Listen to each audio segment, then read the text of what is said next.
Pasteur, séminariste et membre d'Église qui a assisté à la conférence en ligne de Nouveau Ciel, Nouvelle Terre, Shincheonji, témoignage sur la prophétie et l'accomplissement de l'Apocalypse, la nouvelle alliance de Dieu, bienvenue à tous.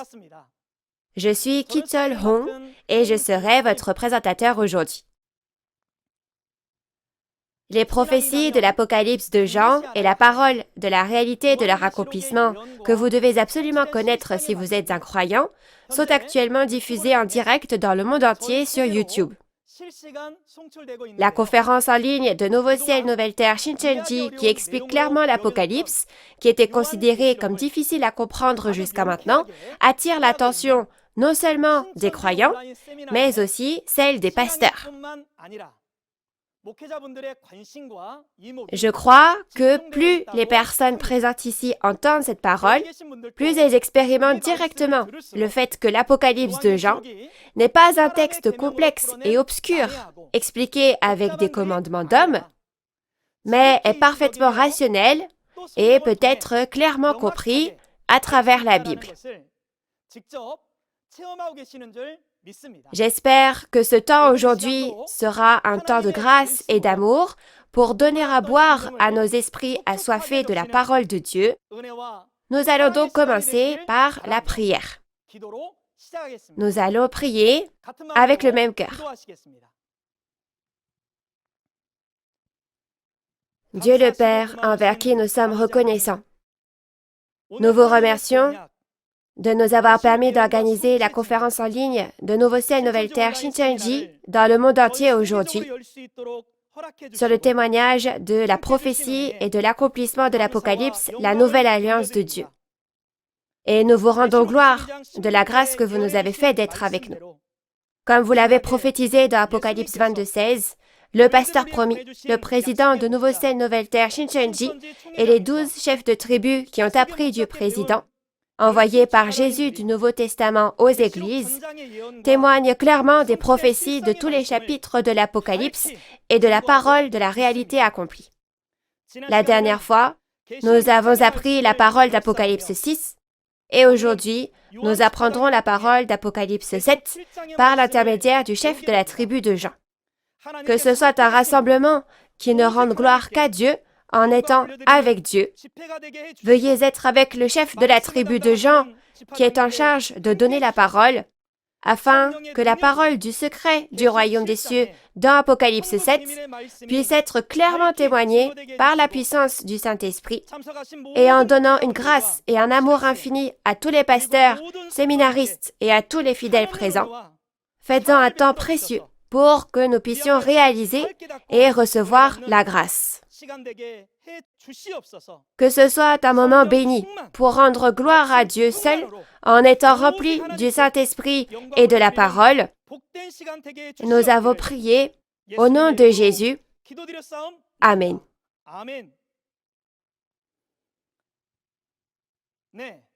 Nous tenons à vous informer que la conférence en ligne d'aujourd'hui se déroule dans le strict respect des règles de prévention sanitaire et de distanciation sociale. La dernière fois, nous avons appris la parole d'Apocalypse chapitre 6. Je crois que l'œuvre de Dieu et de Jésus qu'ils ont promise et accomplie sans faute a été un enseignement précieux dans vos cœurs. La parole d'Apocalypse chapitre 7 qui vous sera prêchée aujourd'hui contraste avec Apocalypse chapitre 6 qui traitait du jugement et de la fin de l'Israël spirituel, le premier monde, et parle de la création des 12 tribus, le nouveau royaume et le nouveau peuple de Dieu.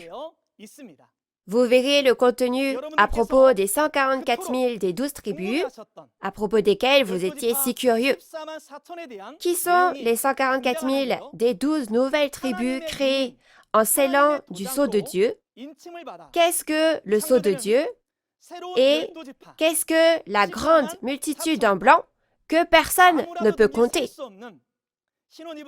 Vous êtes curieux, n'est-ce pas? Et puisqu'il est écrit que la multitude en blanc sortira de la grande tribulation, il doit aussi y avoir une grande tribulation à traverser. Afin de répondre clairement à toutes ces questions, Pour vous, aujourd'hui, Ki-won Lee, chef de la tribu de Jean, a préparé cette conférence. Aujourd'hui encore, alors que les prophéties et les réalités de l'Apocalypse sont témoignées une à une, j'espère que vous obtiendrez une grande réalisation et que ce sera un temps précieux pour que la lumière de la vérité brille avec éclat dans vos cœurs. Ainsi, accueillons Ki-won Lee, le chef de la tribu de Jean, qui va prêcher la parole. Veuillez l'accueillir avec des applaudissements chaleureux.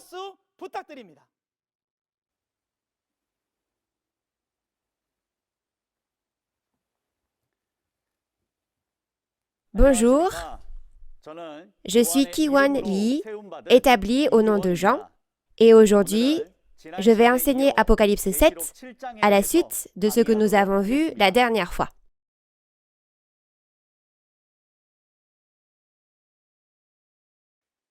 Témoignage sur la prophétie et l'accomplissement de l'Apocalypse, la nouvelle alliance de Dieu.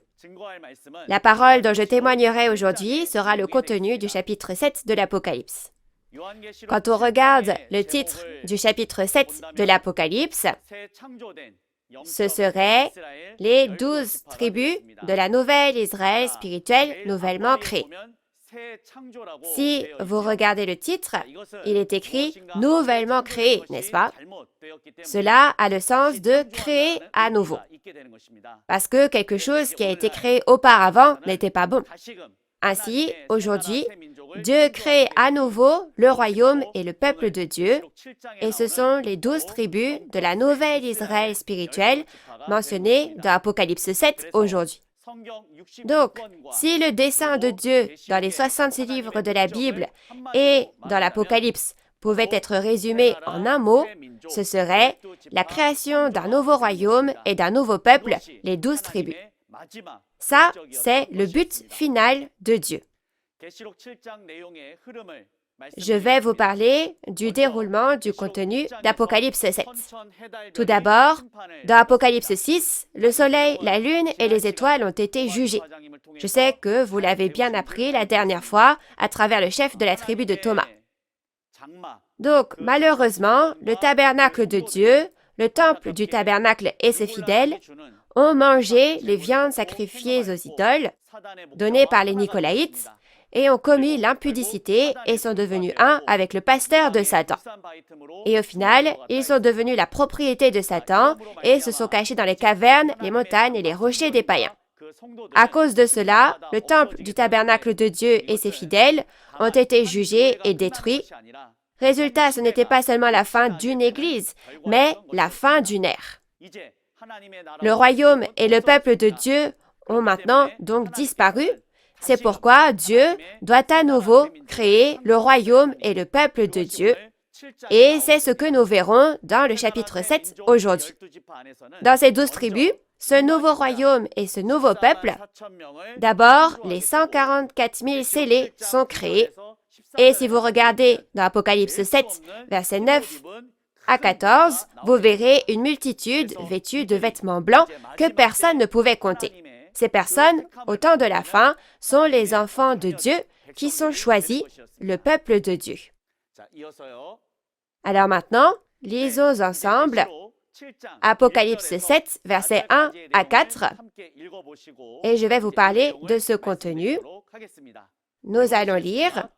Après cela, je vis 4 anges debout aux 4 coins de la terre. Ils retenaient les 4 vents de la terre, afin qu'il ne souffle point de vent sur la terre, ni sur la mer, ni sur aucun arbre.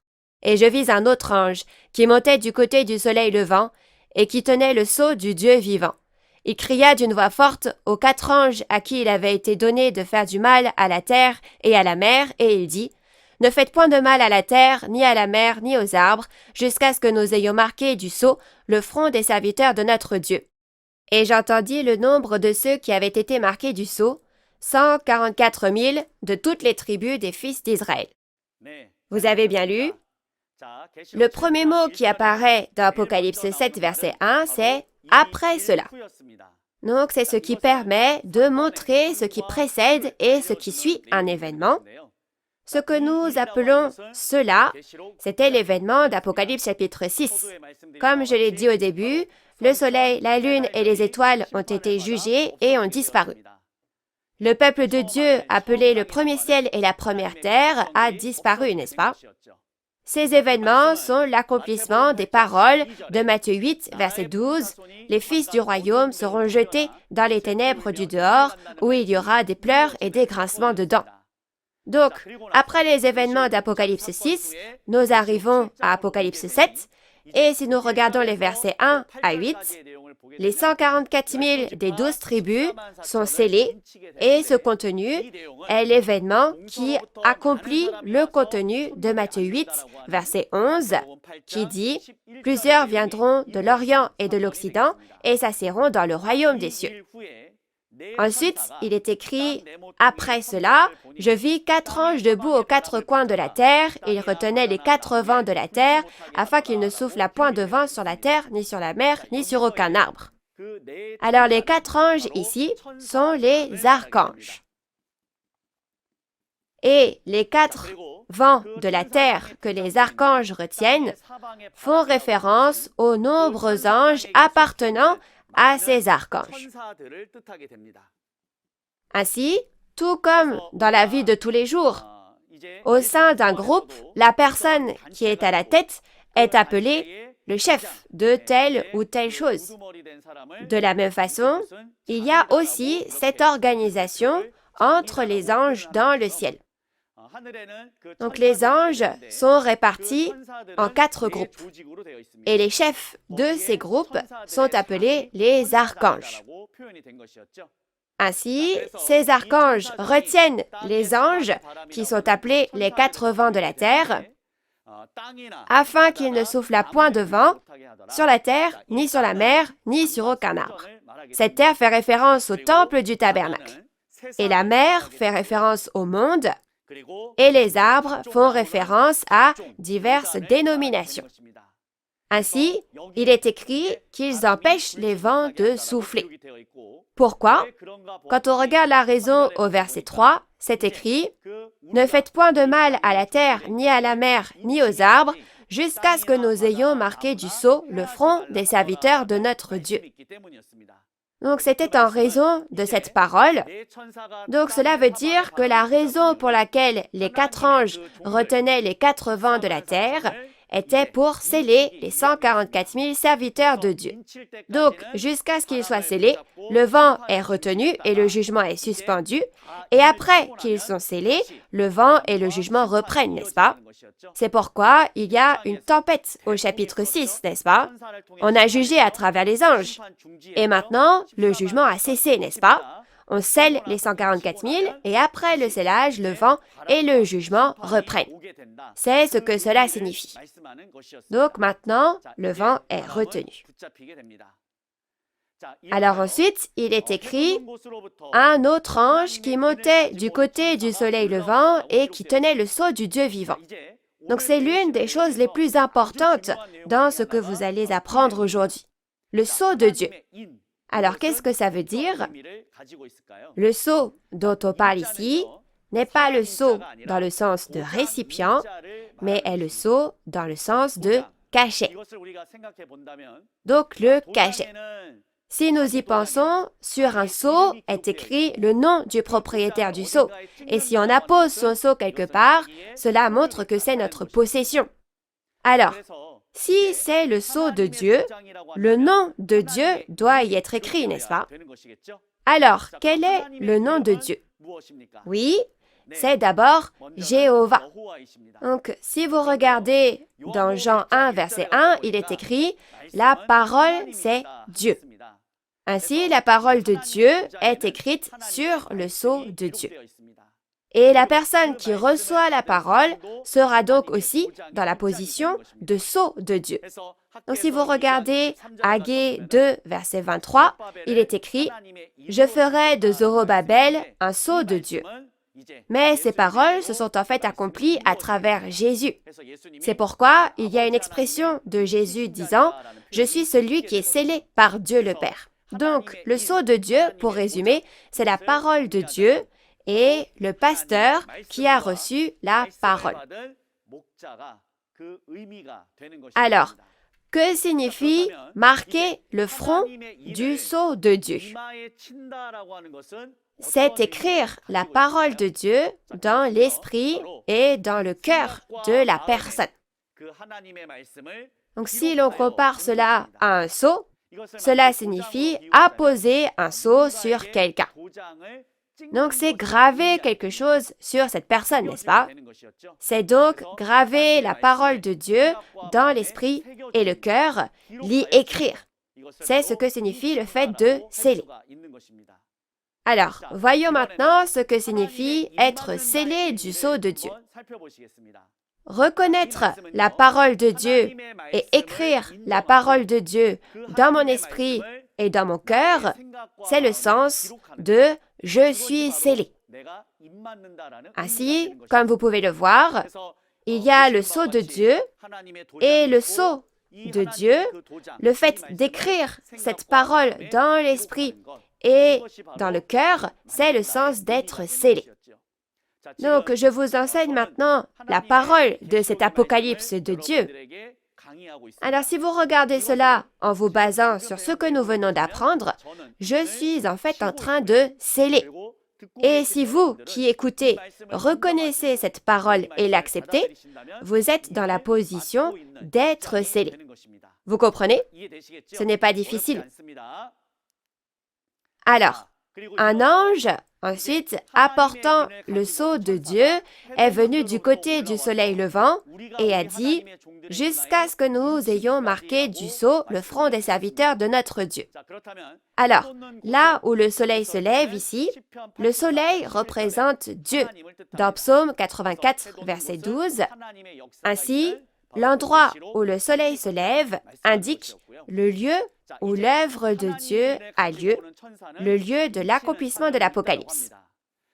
Il est dit que l'ange qui apporte le sceau de Dieu a pour mission de sceller. Ainsi, quand il dit « nous », il fait référence à ceux qui scellent, puisqu'il dit « jusqu'à ce que nous ayons marqué du sceau le front des serviteurs de notre Dieu ». Alors, ce « nous » fait référence d'abord à l'ange qui apporte le sceau de Dieu, bien sûr.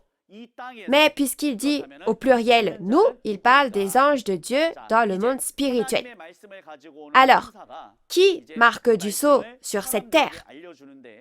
L'ange qui vient avec la parole de Dieu la donne aux hommes, mais il ne la donne pas en allant voir chacun, un par un.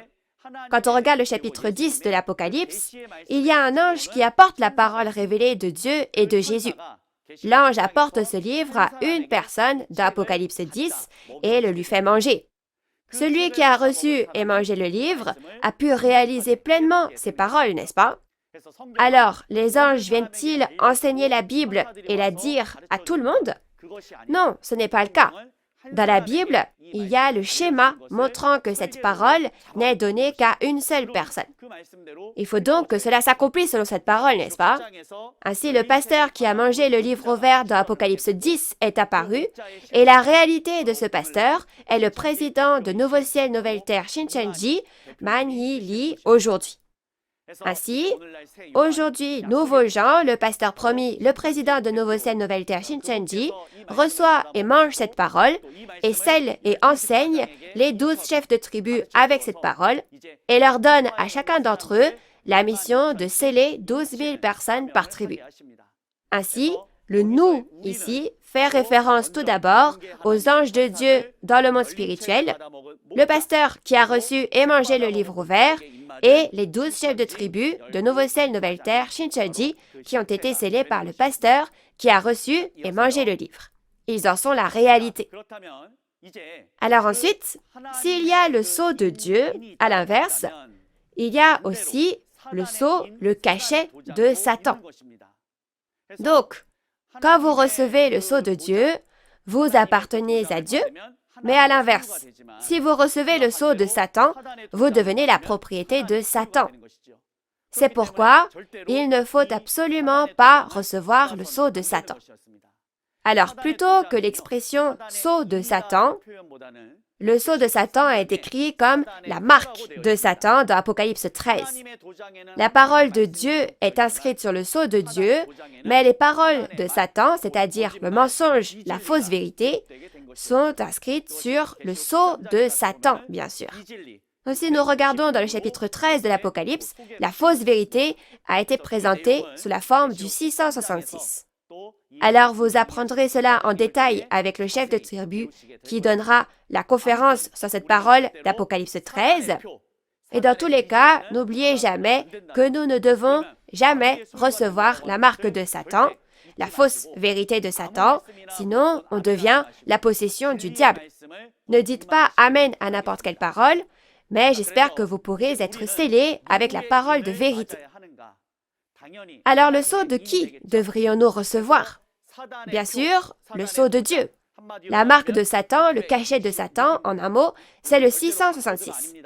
Il ne s'agit en aucun cas d'un code barre. La marque de Satan, c'est la fausse vérité. Si nous acceptons et reconnaissons cette fausse vérité dans notre cœur, nous devenons la possession de Satan. Et résultat, on va dans les temps de feu et de soufre en enfer. Mais le but de la vie de foi, c'est le royaume des cieux et la vie éternelle. Alors, pouvons-nous aller en enfer après avoir vécu toute une vie de foi? Par conséquent, nous devons être marqués du sceau de Dieu, du cachet de Dieu, c'est-à-dire recevoir la parole de vérité de Dieu. Donc j'espère que nous tous, les pasteurs, séminaristes et fidèles bien-aimés, deviendront la possession de Dieu et que nous accueillerons Dieu et vivrons au royaume des cieux pour toujours. Quel est le but de notre foi? Est-ce l'argent? Est-ce le pouvoir? L'autorité? Non. Comme le dit 1 Jean chapitre 5 verset 13, le but de notre foi est de méditer vraiment la Bible et le seul but de croire en Dieu et en Jésus doit être le royaume des cieux et la vie éternelle. La manière d'y parvenir est bien écrite dans la parole de la Bible. Par conséquent, j'espère que nous tous, vous et moi, nous serons scellés du sceau de Dieu, la parole de vérité. Alors, si c'est le cas, on veut recevoir le sceau de Dieu, mais qu'est-ce? Donc si vous me demandez quel est le sceau de Dieu, alors je vais vous répondre. Le sceau de Dieu, le cachet de Dieu que nous devrions recevoir aujourd'hui, alors c'est la nouvelle alliance dont Jésus a parlé dans Luc 22, 14 à 20 et Hébreux 8, 10 à 12. Nous devons avoir cette parole en nous. Et pour décrire la nouvelle alliance simplement, en un mot, c'est l'Apocalypse. Alors, qu'est-ce que la nouvelle alliance? C'est exact, c'est l'Apocalypse de Jean. Cette Apocalypse de Jean a été écrite comme une révélation, en vision, soit une prophétie il y a 2000 ans, mais maintenant, elle s'est accomplie dans la réalité et c'est pourquoi je peux en témoigner comme ça. Ainsi, écrire la prophétie de l'Apocalypse, son accomplissement et sa réalité physique dans notre esprit et notre cœur, c'est le sceau de Dieu que nous devons recevoir aujourd'hui. Ainsi, à travers cette conférence sur l'Apocalypse, j'espère vraiment que tous les pasteurs et tous les croyants bien-aimés auront un temps précieux pour être scellés. Donc je vous le dis encore une fois, le sceau de Dieu que nous devons recevoir aujourd'hui, c'est la nouvelle alliance, soit la prophétie de l'Apocalypse de Jean et sa réalité. Maintenant, nous allons lire Apocalypse 7, versets 5 à 8. Au verset 4, le nombre de serviteurs scellés est donné. C'est écrit que ce sont les 144 000 de chacune des 12 tribus. Alors vérifions ce contenu des versets 5 à 8. Nous allons lire. De la tribu de Juda, 12 000 marqués du sceau. De la tribu de Ruben, 12 000. De la tribu de Gad, 12 000. De la tribu d'Asser, 12 000. De la tribu de Nephtali, 12 000. De la tribu de Manassé, 12 000. De la tribu de Siméon, 12 000. De la tribu de Lévi, 12 000. De la tribu d'Issachar, 12 000. De la tribu de Zabulon, 12 000. De la tribu de Joseph, 12 000. De la tribu de Benjamin, 12 000 marqués du sceau. Vous avez bien lu? Alors, voyons maintenant le nombre des serviteurs scellés. Ce nombre est celui des 144 000 des 12 tribus. Donc, quand on regarde Apocalypse 7, versets 4 à 8, on voit qu'ils sont scellés et qu'il y a donc 12 000 dans chaque tribu. Donc, il y a 12 tribus au total, alors 144 000 personnes sont faites de cette façon. Alors, je vais vous parler de ces 144 000 personnes plus tard aussi, mais sachez que ce n'est pas un nombre symbolique. Ce nombre doit être créé dans la réalité. Alors, comment ces 144 000 sont-ils créés? Ce nombre est-il créé au hasard, à ce moment, juste comme ça, sans plan précis? Non, ce n'est pas le cas. Ces 144 000, le fait qu'ils sont créés au temps de la fin, avait été prophétisé il y a déjà 2600 ans. Ainsi, il a été prophétisé dans Jérémie 31, 27 que 2 types de semences seraient semées, la semence de l'homme et la semence de bête. Et selon cette parole, environ 600 ans plus tard, Jésus, qui est venu sur cette terre au premier avènement, sème la bonne semence sur cette terre selon cette parole.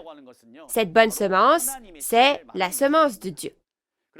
Cependant, lorsque cette semence de Dieu est semée, le diable, l'ennemi, vient et sème par-dessus aussi sa propre semence livrée.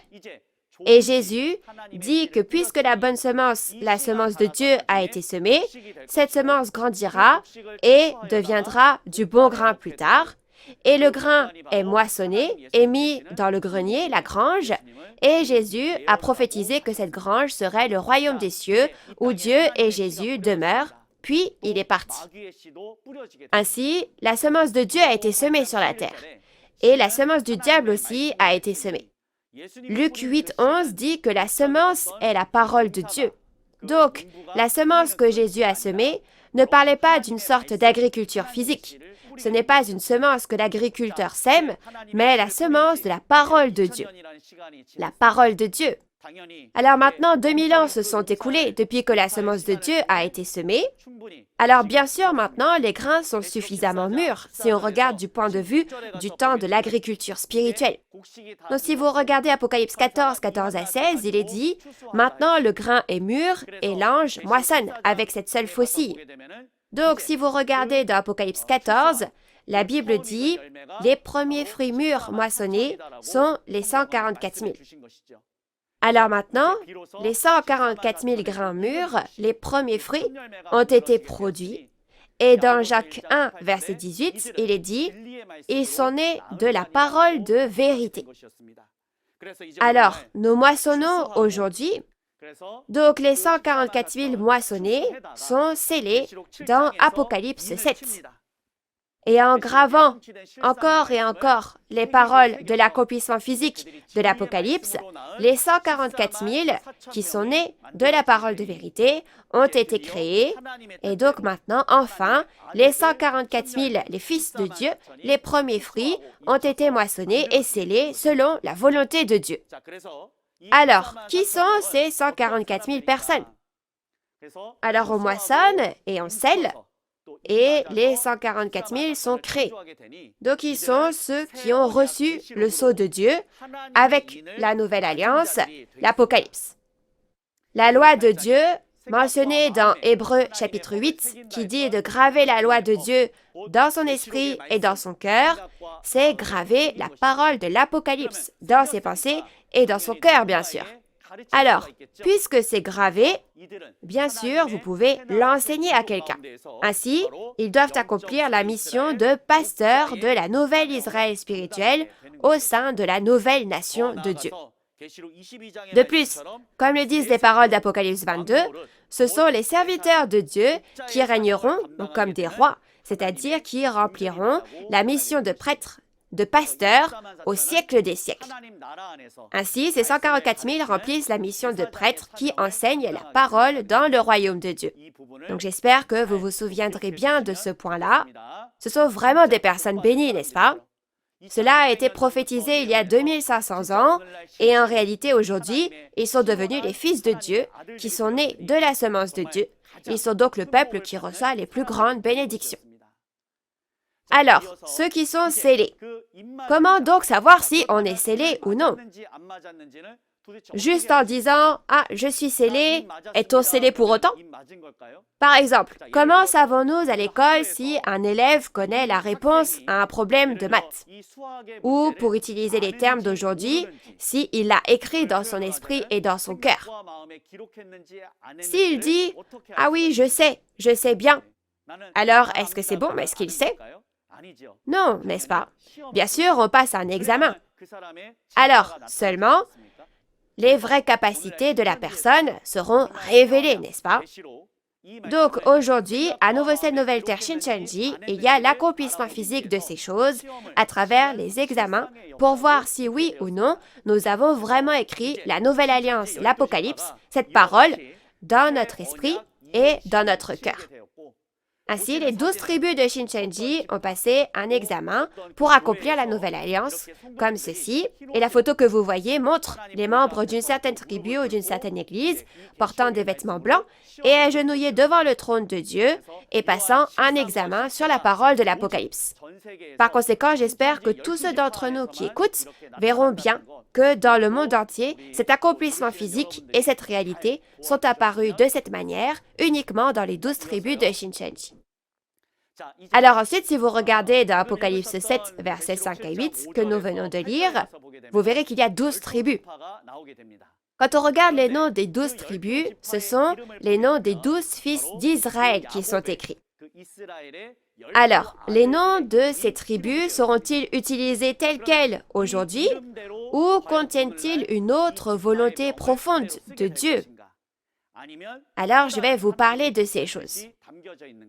Donc, les noms des tribus de ce nouveau royaume et de ce nouveau peuple, la nouvelle Israël spirituelle, les noms des 12 tribus, s'écrivent avec les noms des 12 disciples de Jésus. Alors, dans la référence, ce sont les noms des 12 fils de Jacob dans l'Ancien Testament qui sont écrits. Mais en réalité, aujourd'hui, ce sont les noms des 12 disciples de Jésus qui sont utilisés. Alors ça, ce n'est pas mon opinion personnelle, et c'est faire selon la volonté de Jésus. Si vous regardez dans Matthieu 19, verset 28, Jésus a dit « Quand le Fils de l'homme, au renouvellement de toutes choses, sera assis sur le trône de sa gloire, vous qui m'avez suivi, vous serez de même assis sur 12 trônes et vous jugerez les 12 tribus d'Israël. » Alors, cela arrivera lorsque le monde sera renouvelé, c'est-à-dire lorsque la 7e trompette d'Apocalypse 11, verset 15, sonnera. À ce moment-là, le monde passera du royaume du monde au royaume de Dieu. Alors en ce temps-là, vous, les 12 qui m'avez suivi, les 12 disciples, je vous donnerai le pouvoir de juger les 12 tribus d'Israël qui seront apparues en ce temps-là. C'est ce que Jésus leur a dit. Alors le problème est qu'il y a 2000 ans, les disciples de Jésus ont été martyrisés et sont morts. Ils n'ont donc plus de corps maintenant. Alors comment peuvent-ils régner sur les 12 tribus qui sont créées sur cette terre? La réponse est la suivante. Si on regarde dans Apocalypse 21, verset 14, il est dit que les 12 disciples sont les 12 pierres de fondation. Dans la ville sainte du monde spirituel, la Nouvelle Jérusalem, le royaume des cieux, les 12 disciples de Jésus sont les 12 pierres de fondation. Et le royaume de Dieu descend sur cette terre. Il est écrit, la ville sainte, la Nouvelle Jérusalem, descend sur le nouveau ciel et la nouvelle terre. Ainsi, maintenant qu'elle descend sur cette terre, les noms des disciples descendront sur cette terre telle qu'elle aussi. Donc, bien évidemment, le nom des 12 tribus devrait être donc les 12 tribus où les noms des disciples sont écrits. Par conséquent, l'esprit et la chair doivent devenir un. Comme lorsqu'on nomme un récipient, on le nomme selon quoi? Il sera nommé en fonction de son contenu, n'est-ce pas? Ainsi, s'il contient du riz, cela devient un bol de riz. S'il contient de la soupe, alors il devient un bol de soupe. Et si c'est de la sauce soja qui est versée, alors c'est un bol de sauce soja. Donc le nom du récipient change en fonction de son contenu. Ainsi, les esprits des disciples entrent dans les chairs qui sont sur cette terre, qui sont donc comme un trône, et vivent ensemble. Donc, bien sûr, c'est l'esprit qui va déterminer le nom de la tribu. Ainsi, aujourd'hui, les 12 tribus de Nouveau Ciel, Nouvelle Terre, Shincheonji sont les 12 tribus de la nouvelle Israël spirituelle. Les 12 tribus ont été nommées d'après les noms des 12 disciples. Ainsi, il y a la tribu de Jean, la tribu de Pierre, la tribu de Jacques, la tribu d'André, la tribu de Thaddée, la tribu de Philippe, la tribu de Simon, la tribu de Barthélemy, la tribu de Matthieu, la tribu de Matthias, la tribu de Jacques, la tribu de Thomas. Ce sont les noms des 12 tribus d'après les noms des 12 disciples. Donc c'est l'œuvre de l'accomplissement physique, n'est-ce pas? Maintenant, alors, pourquoi y a-t-il dans la référence les noms des 12 tribus de l'Ancien Testament? Donc cela fait référence à la restauration du royaume de Dieu, Israël, que Dieu voulait accomplir à l'origine. Alors ensuite, aujourd'hui, les 12 disciples qui sont morts il y a 2000 ans existent maintenant sous forme d'esprits. Ces esprits deviennent un avec la chair des 12 chefs de tribus qui ont été établis sur cette terre.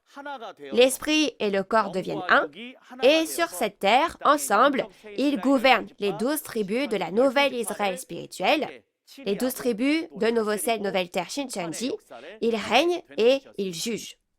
Ainsi, aujourd'hui, le trône des 12 tribus de Nouvelle Nouvelle Terre Shincheonji a été formé. C'est l'accomplissement physique qui a seulement eu lieu à Nouvelle Nouvelle Terre Shincheonji et qui ne peut être trouvé nulle part ailleurs dans le monde. Ainsi, le 14 mars 1995, au stade public de Suwon, les 12 chefs de tribu ont été établis.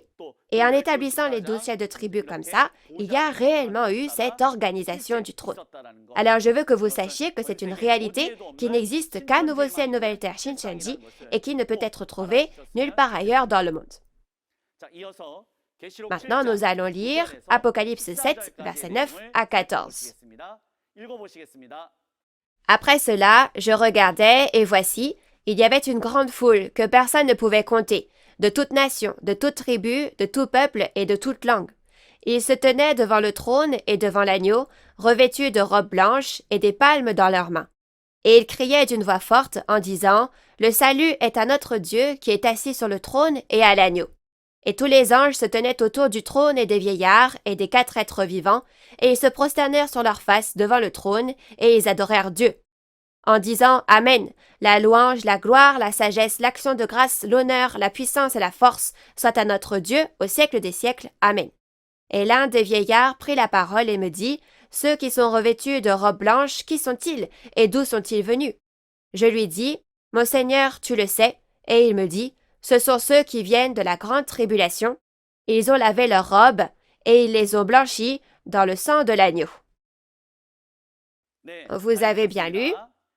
Alors encore une fois, le premier mot qui apparaît au chapitre 7, verset 9, c'est « après cela ». Ne l'avons-nous pas vu plus tôt au verset 1 du chapitre 7? Alors, que s'est-il passé avant le verset 9? Comme je vous l'ai dit, depuis le début, donc il y a eu la création des 144 000, n'est-ce pas? Donc maintenant, cela. Donc c'est après cela. Donc ce qui s'est passé avant, c'est le jugement a été arrêté et les vents sont retenus jusqu'à ce que les 144 000 soient scellés. Alors, les 144 000 ont été scellés, tandis que le jugement a été arrêté. Donc maintenant qu'ils ont été scellés, puisqu'il est dit que les vents ne sont retenus que jusqu'à ce qu'ils soient scellés, alors maintenant, les vents souffleront à nouveau, n'est-ce pas? Et si on regarde dans Apocalypse 7, 9 et 14, on dit que c'est une grande tribulation. Et du milieu de cette grande tribulation, une grande multitude vêtue de blanc qu'on ne peut compter est sortie. Alors d'où sort la grande multitude vêtue de blanc qui sort de la grande tribulation? Quand on regarde, il est dit qu'elle sort innombrable de toute nation, de toute tribu, de tout peuple et de toute langue, n'est-ce pas? Alors c'est écrit que personne ne pouvait compter, n'est-ce pas? Ce qu'on peut compter ici, ce sont les 144 000, n'est-ce pas? Donc on parle d'un nombre réel ici que l'on peut compter, mais quand on dit que personne ne pouvait compter, cela veut dire qu'il y en a tellement qu'on ne peut pas compter. Mais alors pourquoi tant de gens viennent-ils de toute nation, de toute tribu, de tout peuple et de toute langue? Alors la nation, c'est l'Église, la tribu, c'est la dénomination, le peuple représente les membres d'Église et la langue, c'est la doctrine. Comme 1 Pierre, chapitre 2, verset 9, parle d'un sacerdoce royal, Tout comme un roi gouverne un royaume, c'est un prêtre comme un roi, un pasteur qui gouverne l'Église. Et de la même façon, selon la même logique, parmi les églises, les dénominations, les membres d'église et les doctrines, il est dit qu'un nombre de personnes innombrables vient maintenant au trône de Dieu. Alors, que peut bien donc signifier cette grande multitude en blanc? Quand nous disons des vêtements blancs, des robes blanches, on ne parle pas réellement de vêtements blancs. Mais le fait de parler de vêtements blancs, en fait, les vêtements, ce sont les vêtements du cœur. C'est pourquoi seul le sang de Jésus peut laver les vêtements du cœur, selon l'expression qui dit que le cœur donc est rendu blanc et pur. Donc c'est pourquoi il est dit que le cœur lavé par le sang de Jésus et les œuvres justes sont des vêtements blancs. Comme le dit Jean 15, verset 3, « Vous êtes purifiés par les paroles que je vous ai dites. » Donc seules les paroles de Jésus, soit le sang de l'agneau, peuvent nous purifier de nos péchés et de nos souillures. Et alors seulement nos péchés disparaissent et nous devenons saints, et alors seulement serons-nous qualifiés pour vivre avec Jésus et Dieu.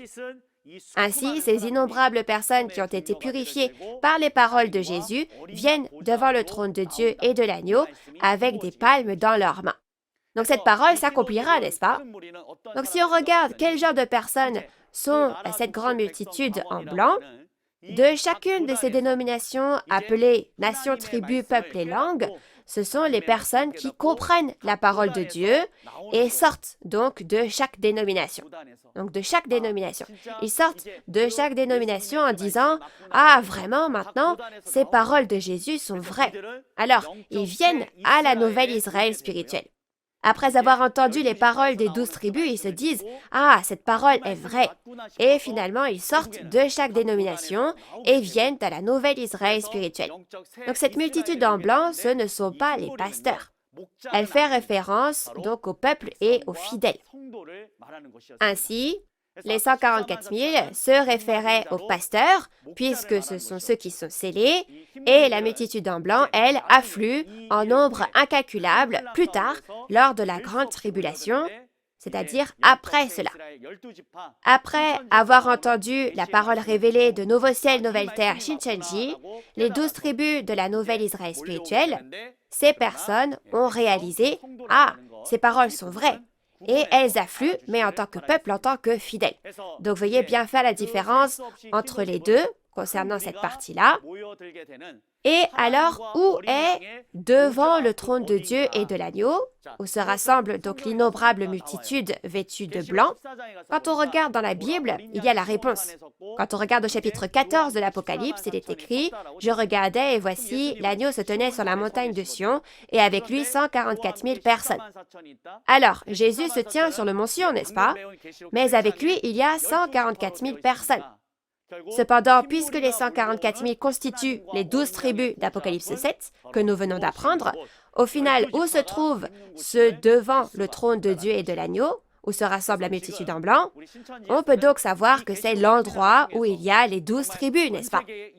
Alors maintenant, à Nouveau Ciel, Nouvelle Terre, Shincheonji, nous sommes vraiment en train de faire connaître cette parole dans le monde entier à travers ces conférences sur l'Apocalypse, et je crois qu'il y aura cette œuvre très grande au cours de laquelle d'innombrables personnes qui auront entendu et réalisé la parole se rassembleront. Alors, quelle est la différence entre les 144 000 et la grande multitude en blanc? Les 144 000 sont ceux qu'on scelle, n'est-ce pas? Et maintenant, ça y est, ils sont scellés, n'est-ce pas? Donc, ce sont les prêtres, n'est-ce pas? Ce sont les pasteurs. Alors, après avoir scellé les 144 000, la grande multitude en vêtements blancs, c'est le peuple dont les péchés ont été pardonnés par le sang de Jésus, ce sont les fidèles. Et les 144 000, ce sont ceux qui sont moissonnés, ceux qui ont été moissonnés. Ainsi, les 144 000 ont été moissonnés et scellés, appartiennent aux 12 tribus et remplissent la mission de prêtre. Et ceux qui sont venus au royaume de Dieu et se sont lavés dans le sang de l'agneau et sont devenus le peuple et les fidèles sont la grande multitude revêtue de vêtements blancs. Donc en abrégé, on peut dire que c'est la multitude en blanc. Maintenant, nous allons lire Apocalypse 7, versets 15 à 17. Nous allons lire. « C'est pour cela qu'ils sont devant le trône de Dieu et le servent jour et nuit dans son temple. Celui qui est assis sur le trône dressera sa tente sur eux. Ils n'auront plus faim Ils n'auront plus soif, et le soleil ne les frappera point, ni aucune chaleur. Car l'agneau qui est au milieu du trône les paîtra et les conduira aux sources des eaux de la vie, et Dieu essuiera toute larme de leurs yeux. Vous avez bien lu? Alors ici, il est écrit qu'ils sont devant le trône de Dieu, n'est-ce pas? Alors ici, c'est la suite de ce qui a été mentionné avant. Donc, ce sont les 144 000 et la multitude en blanc, les 12 tribus de la nouvelle Israël spirituelle. Donc, ils sont maintenant devant le trône de Dieu. Alors, il est dit qu'ils servent Dieu jour et nuit dans le temple de Dieu. Le temple de Dieu, où sont les 144 000 et la multitude en blanc, c'est-à-dire le nouveau ciel et la nouvelle terre, c'est le temple du tabernacle du témoignage, c'est le nouveau ciel et la nouvelle terre, les 12 tribus de nouveau ciel, nouvelle terre, Shinchenji. Cet endroit, c'est le temple de Dieu sur cette terre. Mais il est dit que Dieu dressera sa tente sur eux. Donc le tabernacle de Dieu, c'est le royaume des cieux du monde spirituel. Donc le royaume des cieux est avec eux, les 144 000 et la multitude en blanc. Donc dans Apocalypse 21, verset 1, les versets 1 à 3, on retrouve le même contenu. Il est écrit, la nouvelle Jérusalem, la ville sainte du monde spirituel, vient sur le nouveau ciel et la nouvelle terre. Et le tabernacle de Dieu est avec les hommes. Alors, que se passera-t-il lorsque Dieu établira ce tabernacle? Si on regarde dans Apocalypse 21, verset 4, il dit, il n'y aura plus de mort. Ainsi, avant qu'Adam ne pêche, ce que Dieu voulait tant, en fait, il aurait pu vivre éternellement avec Dieu. Cependant, à cause du péché d'Adam, Dieu est parti et la mort est venue sur cette terre. Donc, Dieu, qui était parti, voulait revenir sur cette terre, mais il ne pouvait pas à cause du péché des hommes.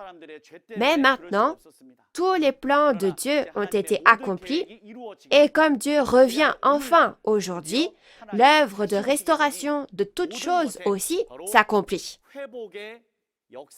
Alors maintenant, le dessein de Dieu, le royaume des cieux et la vie éternelle s'accompliront. Par conséquent, la tente, le tabernacle de Dieu est maintenant dressé sur eux. Et ces paroles s'accomplissent aujourd'hui. Bien-aimés, nous devons croire ces paroles.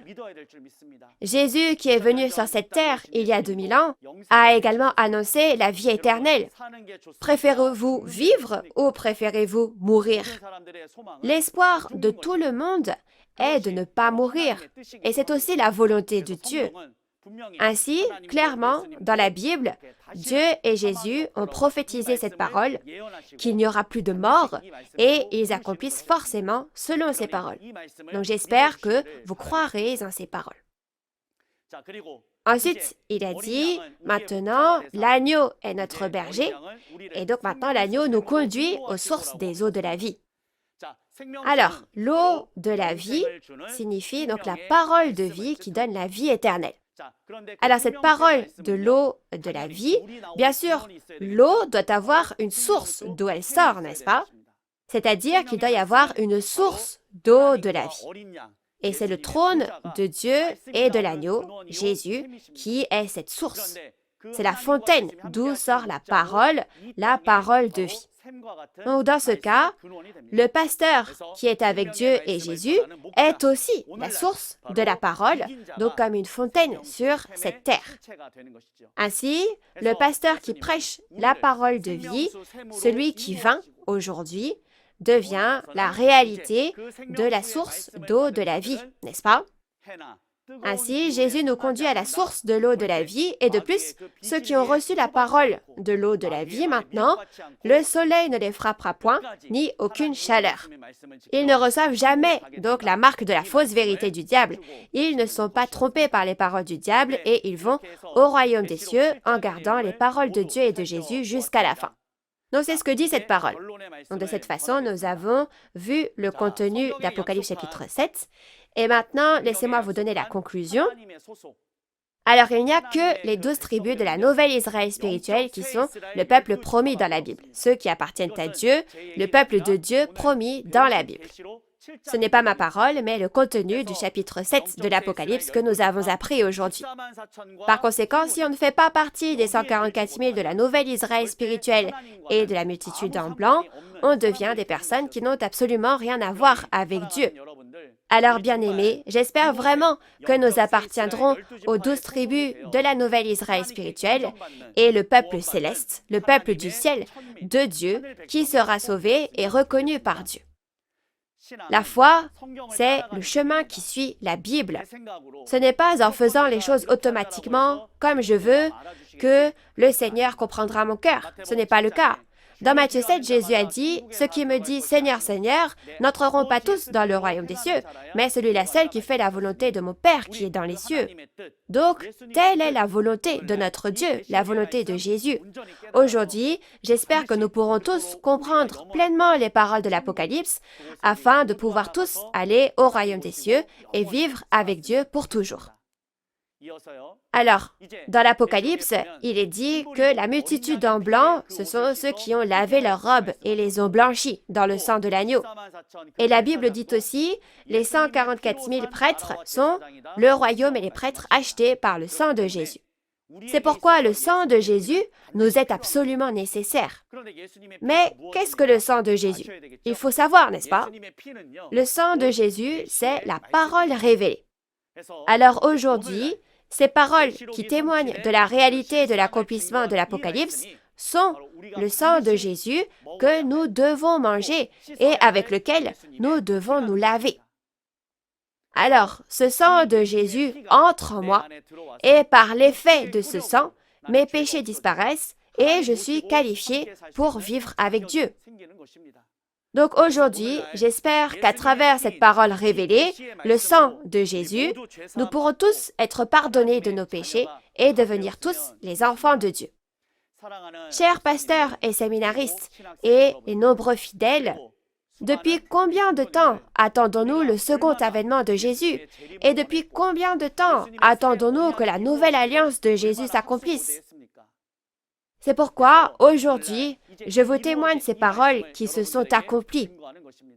Le temps est venu, et maintenant, les paroles du secret du royaume des cieux que Dieu a lui-même écrites, les paroles de l'Apocalypse qui ont été gardées par Dieu jusqu'à ce jour, quand le moment est venu, il les a données à Jésus, et quand Jésus a ouvert le livre, un par un, il a accompli toutes les paroles écrites dans ce livre. Et chaque fois qu'il les a accomplies, il a montré toutes les réalités qui apparaissaient à une seule personne. Et c'est aujourd'hui le pasteur promis, le président de Nouveau Ciel Nouvelle Terre Shincheonji, le représentant de Nouveau Ciel Nouvelle Terre Shincheonji. Ainsi, ce pasteur a vu et entendu tout l'accomplissement de l'Apocalypse, et il était sur les lieux où l'Apocalypse a été accompli. Il connaît donc toutes choses, n'est-ce pas? Et Jésus a donné le livre à manger à ce pasteur dans Apocalypse 10 et l'a envoyé pour témoigner de ce qu'il a vu et entendu aux églises. Comme dans la parole d'Apocalypse 22, 16, « Moi, Jésus, j'ai envoyé mon messager aux églises pour qu'il témoigne de ces choses, c'est-à-dire les réalités accomplies de tous les chapitres de l'Apocalypse. » Ainsi, de la même façon, maintenant, le pasteur promis est en première ligne et s'unit aux 12 chefs de tribu pour témoigner de l'Apocalypse. Ainsi, aujourd'hui, cette Apocalypse est entièrement ouverte. C'est le livre de vie qu'il faut connaître et il est dit que si vous ajoutez au retranché à ce livre, vous ne pourrez pas aller au royaume des cieux. Donc maintenant, même si nous sommes tous issus de dénominations différentes et que nous avons des doctrines différentes, devenons un dans cette parole et atteignons tous le royaume des cieux et la vie éternelle que nous avons tant espéré. J'espère vraiment que nous pourrons faire ainsi. Maintenant, enfin, je crois que vous et moi, tous ceux qui entendent cette parole, nous deviendrons un. Nous croyons que nous sommes un en Dieu et en Jésus. Allons tous ensemble au royaume des cieux en devenant un dans la foi sans se quereller. Je vous aime sincèrement. Pour finir, afin de montrer que nous sommes un en Dieu et en Jésus, nous allons tous lever l'index quand je dirai « Nous sommes un ». Merci d'avoir écouté. Nous croyons que nous sommes un en Dieu et en Jésus. Allons au royaume des cieux ensemble. Nous sommes un. We are one. Merci. Donc pour finir, nous allons prier ensemble. Dieu notre Père, saint et très saint. Nous rendons grâce et gloire à Dieu le Père de nous avoir accordé un jour précieux aujourd'hui et de nous avoir permis d'étudier ensemble les paroles d'Apocalypse 7. Dieu notre Père, aidez-nous tous à appartenir aux 12 tribus de la nouvelle Israël spirituelle selon vos paroles. Et en outre, aidez-nous afin que nous puissions nous laver complètement avec le sang de Jésus et que nous puissions être qualifiés pour servir Dieu et vivre avec Jésus pour toujours. Notre seul but est le royaume des cieux. Nous croyons que nous devons connaître l'Apocalypse pour entrer dans le royaume des cieux. Il est dit que si vous ajoutez aux retranchés à l'Apocalypse, vous ne pourrez pas aller au royaume des cieux. Alors s'il vous plaît, donnez-nous la grâce afin que tout le monde puisse pleinement apprendre cette parole et aller au royaume des cieux sans ajouter ni retrancher. Donnez la grâce infinie du ciel aux pasteurs, séminaristes et fidèles bien-aimés qui écoutent cette parole, afin qu'ils puissent réaliser la parole, ouvrir leur cœur, leurs yeux et leurs oreilles. Veuillez œuvrer pour que chacun puisse être scellé avec les paroles de cette révélation et devenir le précieux peuple de Dieu dans le royaume des cieux. Aussi, que Dieu soit avec nous jusqu'à Apocalypse 22, jusqu'à la fin, jusqu'au moment même où toutes ces choses sont conclues, et ouvrez l'environnement de chacun ici présent pour que tous puissent écouter ces paroles jusqu'à la fin. Nous vous remercions et nous avons prié au nom de Jésus. Amen. Merci beaucoup d'avoir écouté. Nous allons terminer ici. Merci. Lorsque la première trompette est sonnée, de la grêle et du feu mêlés de sang tombent sur la terre et un tiers de la terre et des arbres sont brûlés. En raison de ce contenu, certaines personnes disent que c'est une bombe nucléaire. Si c'était une bombe nucléaire, où devrait-elle être? Elle devrait être dans un entrepôt d'armes. Si vous ne connaissez pas de la première à la 6e trompette, vous ne pouvez pas entendre le son de la 7e trompette et ne pouvez pas le vérifier. Donc j'espère que vous pourrez tous vraiment ouvrir votre cœur et écouter le message de salut contenu dans cette trompette et en bénéficier. Jeudi de cette semaine, comme la vidéo d'aperçu que vous avez vue plus tôt, le chef de la tribu d'André, Il-gon Kim, nous délivrera les paroles du chapitre 8 de l'Apocalypse. Apocalypse 8 est le chapitre où le dernier des 7 sceaux qui scellaient le livre de l'Apocalypse est ouvert et 4 des 7 trompettes sont sonnées. L'heure est la même qu'aujourd'hui à 10 heures, alors j'espère que tout le monde sera présent et réalisera la précieuse et véritable volonté de Dieu et la parole de la promesse. La raison pour laquelle l'Église Nouveau Ciel, Nouvelle Terre, Shincheonji peut témoigner des paroles de l'Apocalypse avec autant d'assurance est qu'il y a un pasteur promis qui a maîtrisé non seulement la Nouvelle Alliance, l'Apocalypse, mais aussi les prophéties des 4 évangiles et même leur réalité. En plus des paroles de l'Apocalypse que vous avez entendues aujourd'hui, si vous avez d'autres questions ou demandes de renseignements sur l'Église Nouveau Ciel, Nouvelle Terre, Shincheonji et sa doctrine, veuillez contacter le numéro représentatif de chaque tribu affiché à l'écran. Nous vous guiderons en détail et avec amabilité. Nous allons maintenant terminer en faisant la prière que le Seigneur nous a enseignée. Nous allons prier tous ensemble. Nous allons faire notre Père tous ensemble. Notre Père qui es aux cieux, que ton nom soit sanctifié, que ton règne vienne, que ta volonté soit faite sur la terre comme au ciel. Donne-nous aujourd'hui notre pain de ce jour. Pardonne-nous nos offenses, comme nous pardonnons aussi à ceux qui nous ont offensés. Et ne nous laisse pas entrer en tentation, mais délivre-nous du mal, car c'est à toi qu'appartiennent le règne, la puissance et la gloire pour les siècles des siècles. Amen. Ceci conclut la conférence en ligne de Nouveau Ciel, Nouvelle Terre, Shincheonji, témoignage sur la prophétie et l'accomplissement de l'Apocalypse, la nouvelle alliance de Dieu. Merci à tous d'avoir participé.